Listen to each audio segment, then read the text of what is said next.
শোনানোর জন্য, যদি এখানে গিটার নেই, পরিবেশ নেই সেরকম? সম্ভব যদি হয়, শুধু একটু সুরটা টান দিলে আমরা মুগ্ধ হয়ে যাবো, আর কিছু লাগবে না।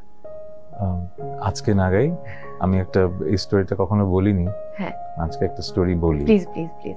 অনেক বছর পরে আমার একটা I was diagnosed with a disease called heterotopia. Oh my god. এটা আজকে বলি কেন বলি, কারণ একটা বিষয় একটু কষ্ট আছে যে বলি। অনেকে বলেছে এইসব কথা সামনে ইয়েতে বলতে হয় না। সো ডিজিজে যেটা হয় যে আমার এসোফেগাসে স্টমাক সেলস তৈরি হয়েছে, ফর এত মেডিকেল টার্মসে না যাই। সো যেটা হয় আমার এখানে ইনফ্লামেশন ওয়াজ ক্রনিক, এটা 2018 দিকে শুরু হয় বেসিক্যালি। সো যেটা হয় গলার মানুষের টেক্সচার চেঞ্জ হয়ে যায় এবং গান গাওয়ার স্ট্যামিনা কমে যায়। সো 18 পর থেকে আর আগের মতো একেবারে এফর্টলেসলি আর গান গাইতে পারি না।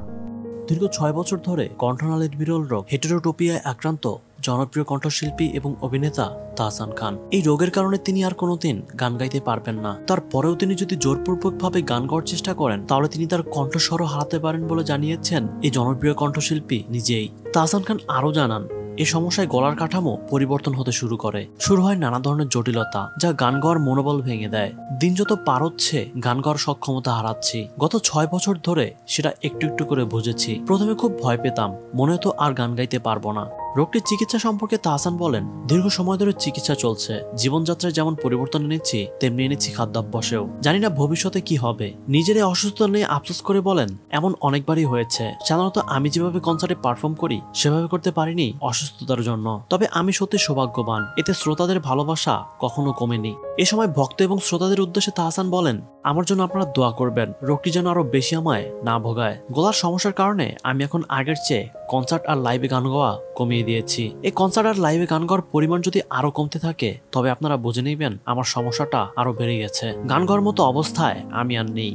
জনপ্রিয় কণ্ঠশিল্পী তাহসান খান ছায়ানট থেকে 6 বছর রবীন্দ্রসঙ্গীত শিখেছেন। 1998 সালে তিনি ও আরো কয়েকজন যুবক মিলে গঠন করেন ব্যান্ড দল ব্ল্যাক। পরবর্তীতে তিনি ব্যান্ড দল থেকে আলাদা হয়ে নিজস্ব ধারার গানে সম্পৃক্ত হন। বিয়ের পর তাহসান স্ত্রী মিথিলাকে নিয়ে বের করেন নিজস্ব অ্যালবাম। 2012 সালে তাহসান গঠন করেন তাহসান অ্যান্ড দ্য সোফিস নামে নতুন একটি ব্যান্ড। বাংলা মোটরের কৃতদাসের আবাসে নামে তার নিজস্ব একটি স্টুডিও রয়েছে।